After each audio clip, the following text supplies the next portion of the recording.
serta memberikan solusi, memberikan umpan balik yang baik antara coach dan coaching. Kalau ini peserta itu namanya coaching, kalau ini coaching.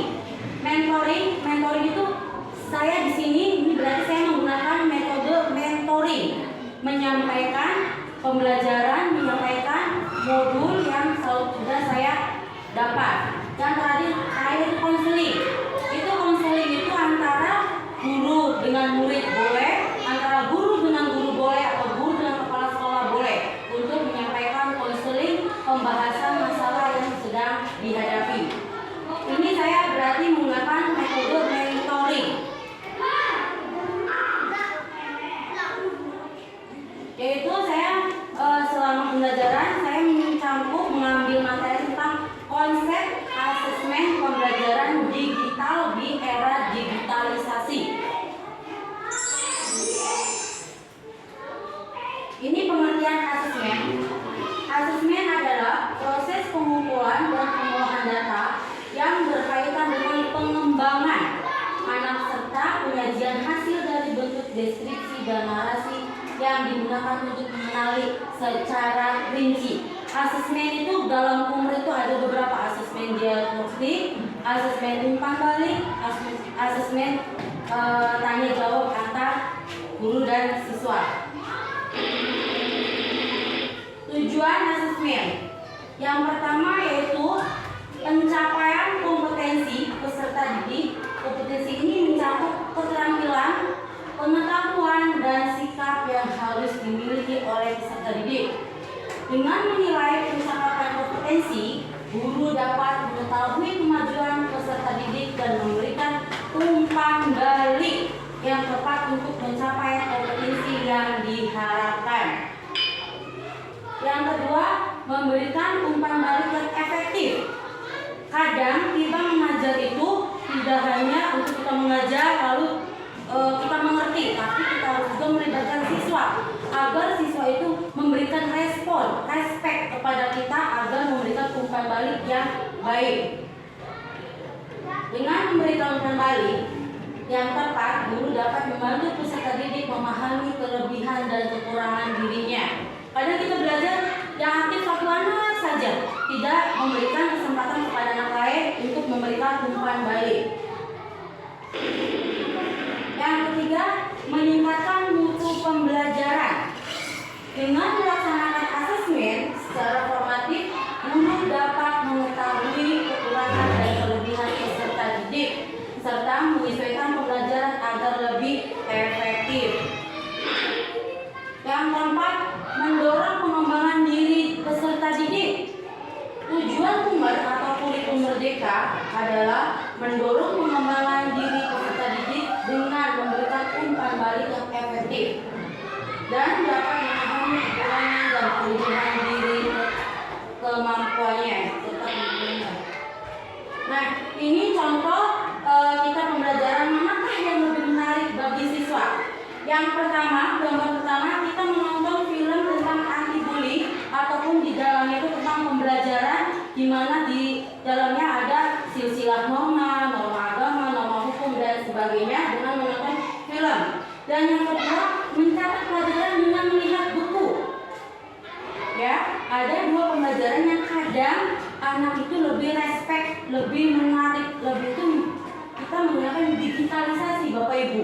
Gambar yang pertama, anak-anak lebih aktif dalam bertanya, lebih menarik, lebih fresh pikirannya, ataupun dia mencangkup pembelajaran itu melalui media digital. Sedangkan yang kedua, hanya menonton, hanya melihat buku, tidak bisa mempraktekkan, tidak bisa praktek up.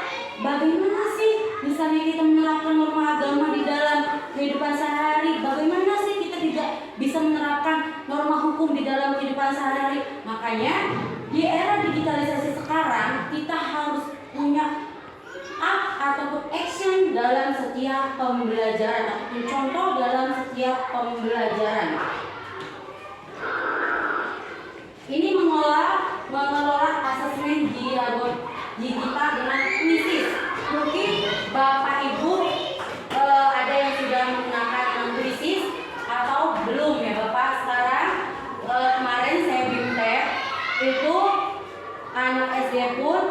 harus ataupun bisa menggunakan handphone di dalam sekolah untuk mengerjakan kuisis. Itu melalui digital form atau Google Form.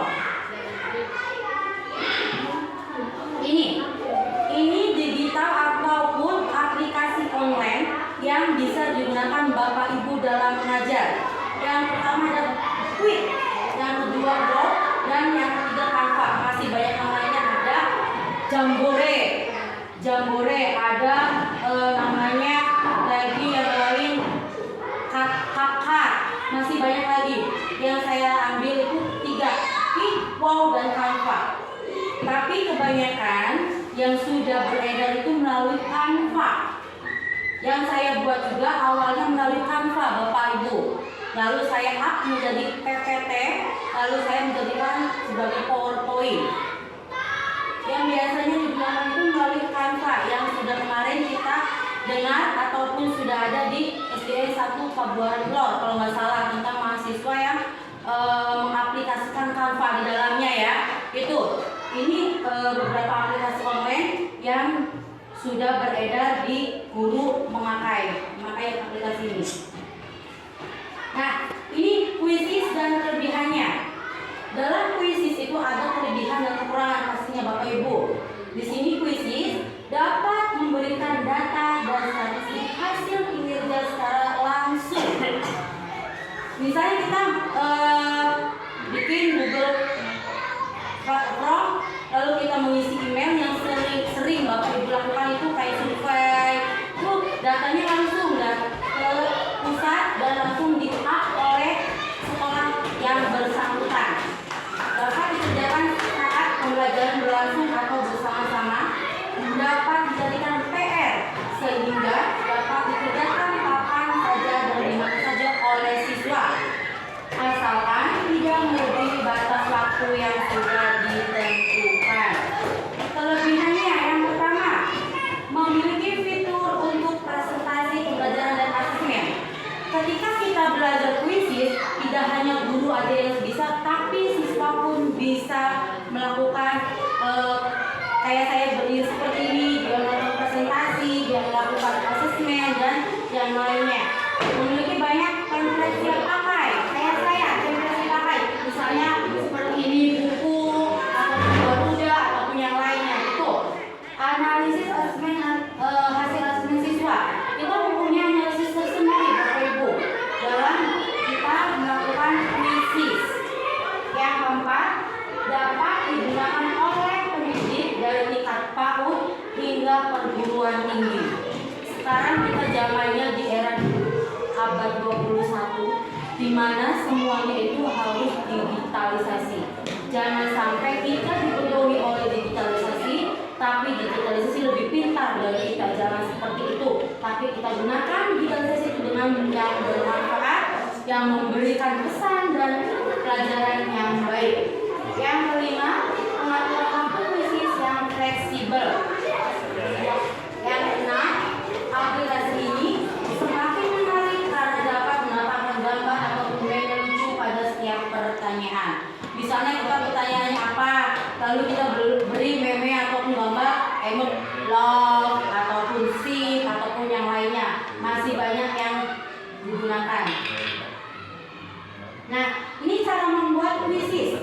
Apa kuis di kuisis ya Bapak Ibu? Yang pertama kita masuk ke halaman https://kuisis.com. Lalu klik registrasi menggunakan email jelas, email kita.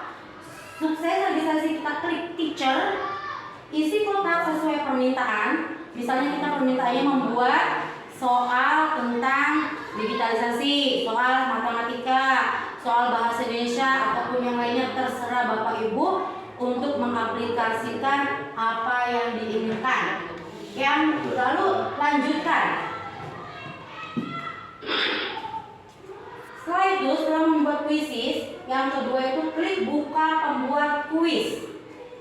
Masukkan nama kuis yang akan dibuat. Misalnya pembelajaran 1, pilih bahasa, masukkan gambar, boleh, lalu klik simpan.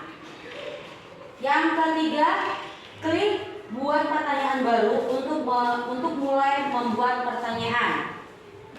Yang keempat, kita akan dibawa ke halaman seperti di bawah ini ya Bapak Ibu ya. Seperti ini. Lalu isilah sesuai dengan informasi yang ada. Misal yang pertama, untuk membuat pertanyaan apa? Untuk opsi yang satu apa, dua apa, dan tiga apa, dan seterusnya. Lalu yang keenam itu untuk menghapus pilihan, cukup tekan ikon tempat sampah yang gambar tempat sampah ataupun keranjang. Untuk jawaban yang benar, silakan klik tanda centang di sebelah kiri sampai berubah menjadi hijau. Itu. Dan yang ketujuh, untuk mendapatkan opsi jawaban. Misalnya jawabannya ada 2 atau 3, bisa menambah opsi untuk jawab yang di bawahnya lagi. Yang 8, untuk mengatur waktu jawab, pilih 5, 10, 15, dan seterusnya, waktu dalam detik. Yang 9, jika semuanya sudah selesai, klik simpan. Lalu secara tidak langsung, jawaban rekaman tersebut akan tersimpan sendiri di dalam email kita. Kita tinggal melihat siapa yang sudah mengerjakan, siapa yang belum, sudah tercatat di situ. Kalau yang sudah biasanya warnanya hijau, kalau yang belum itu warnanya merah. Biasanya seperti itu. Atau tidak muncul namanya sama sekali di dalam email kita. Itu cara pembuatan secara otomatis. Secara otomatis itu akan tersimpan sendiri kalau kita sudah meregistrasi di kuisis tersebut.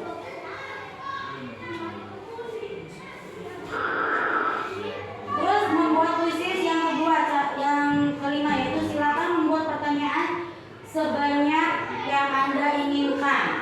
Jika sudah, silakan klik selesai, lalu isi nilai dan pilihan relevansi mata pelajaran. Bapak Ibu juga bisa langsung memberi nilai di dalam aplikasi tersebut.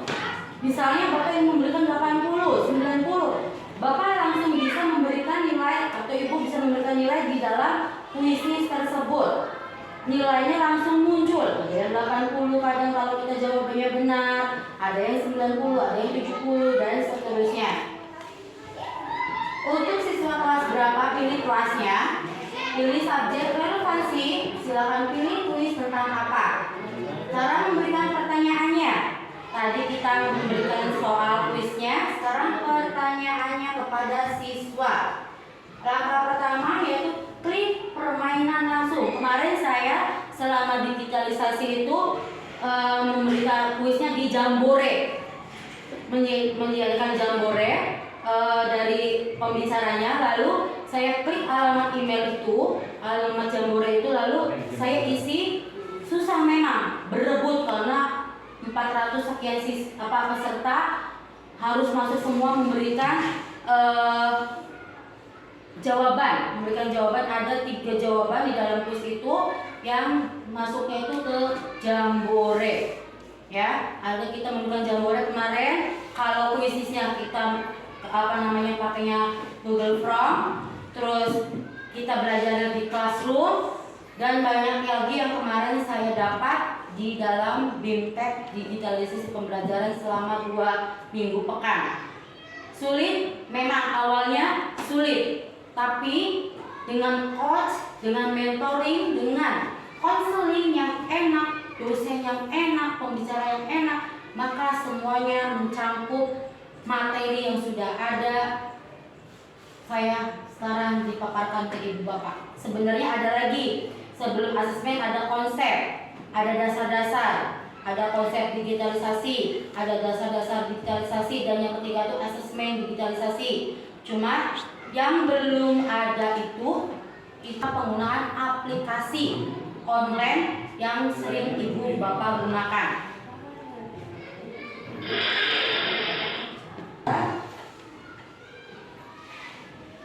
Ini membuat pertanyaan Pak. Yang pertama permainan tadi, silakan lakukan pengaturan seperti di bawah.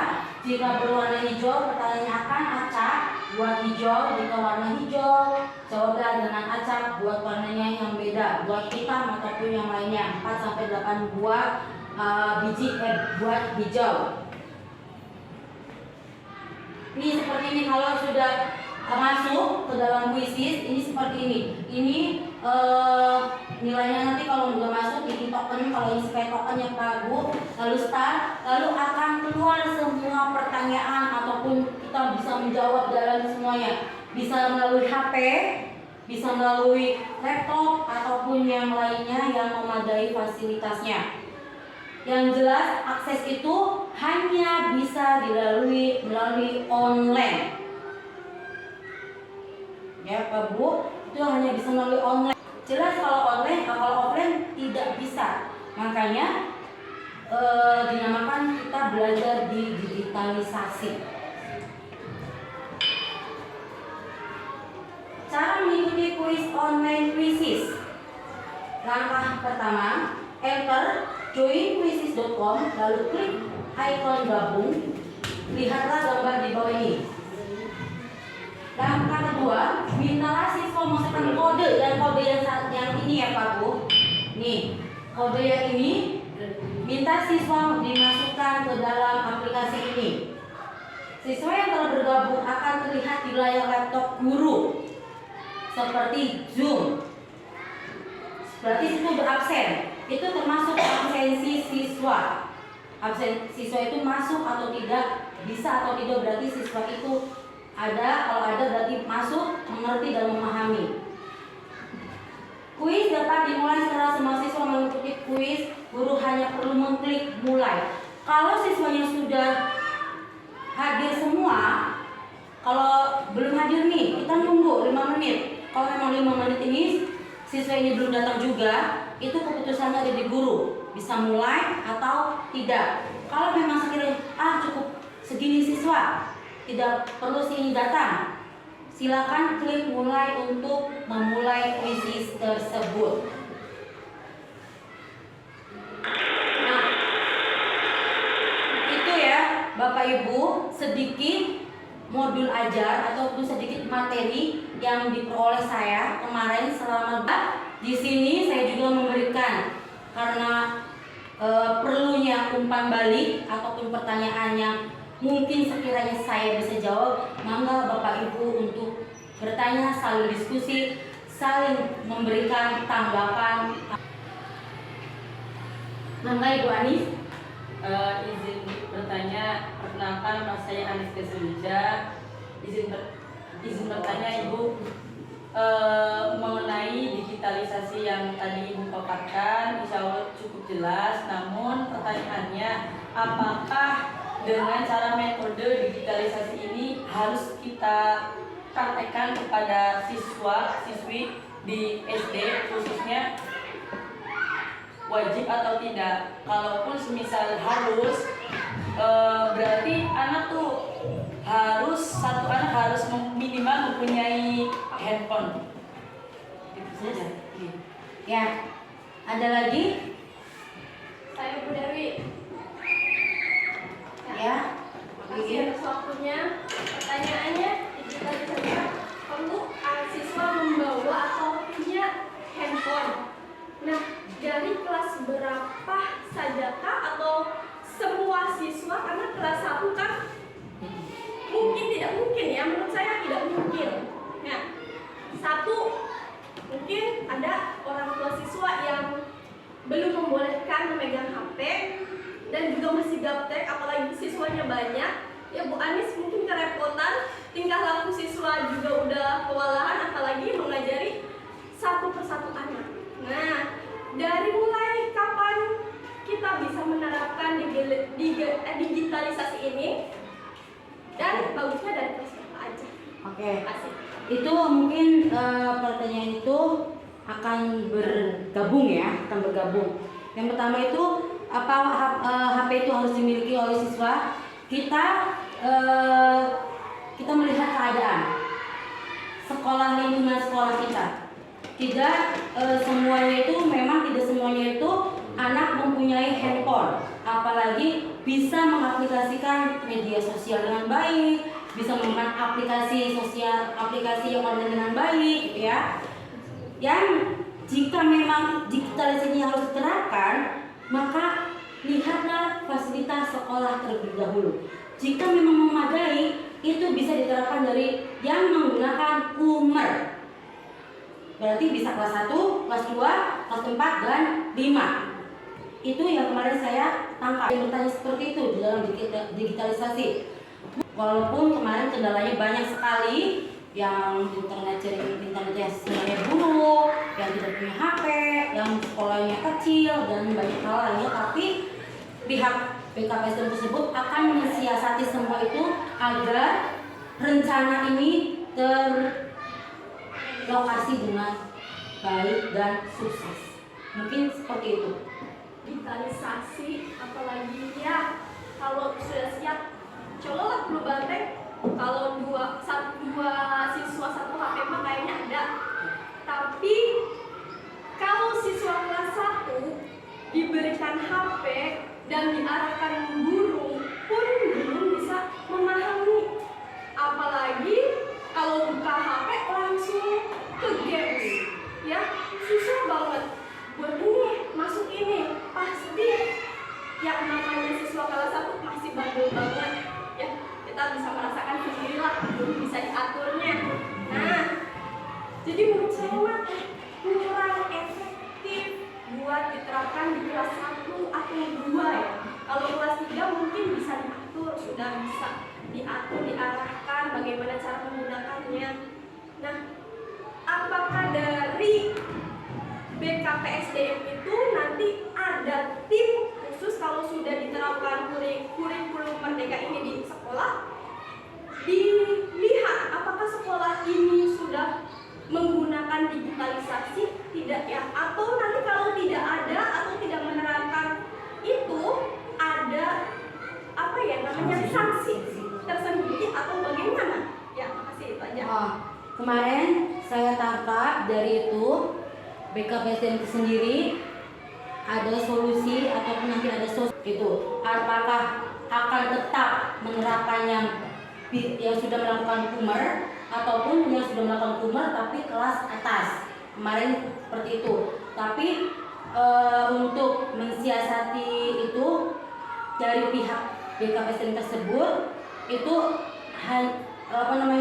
memberikan wacana bahwa ada survei di dalam dinas yang akan datang ke sekolah jika memang digitalisasi ini memang sudah diterapkan atau sudah deal ya, diketuk palu dari sana. Nih bulan ini kita deal digitalisasi gitu kan. Sekarang ini masih wacana, masih kita memberikan paparan tentang gambaran apa sih maksudnya digitalisasi itu, masih dalam wacana itu. Untuk kelas yang katanya kelas 1, kelas 2 itu kemarin juga dibahas, yaitu nanti ada tim yang akan memberikan arahan gitu. Terus solusinya bagaimana nanti akan disolusi. Tapi kan kalau kita lihat seperti itu, jadi nanti kalau misalnya diterapkan ada sosialisasi dari dinas masuk ke setiap sekolah-sekolah. Mungkin itu terjadwal, tidak semuanya serentak sama. Sudah cukup? Yang lain mungkin itu paparan saya, singkat saya menjelaskan tentang digitalisasi di era digital ya Bapak Ibu. Saya ucapkan terima kasih atas perhatian, atas waktu yang Ibu Bapak berikan kepada saya untuk menyampaikan sedikit materi yang saya dapat, sedikit ilmu yang saya dapat dalam BIMTEK selama 2 minggu kemarin. Ya Bapak Ibu, saya sekali lagi ucapkan terima kasih. Kurang lebihnya mohon dimaafkan. Wabillahi taufiq wal hidayah. Wassalamualaikum warahmatullahi wabarakatuh.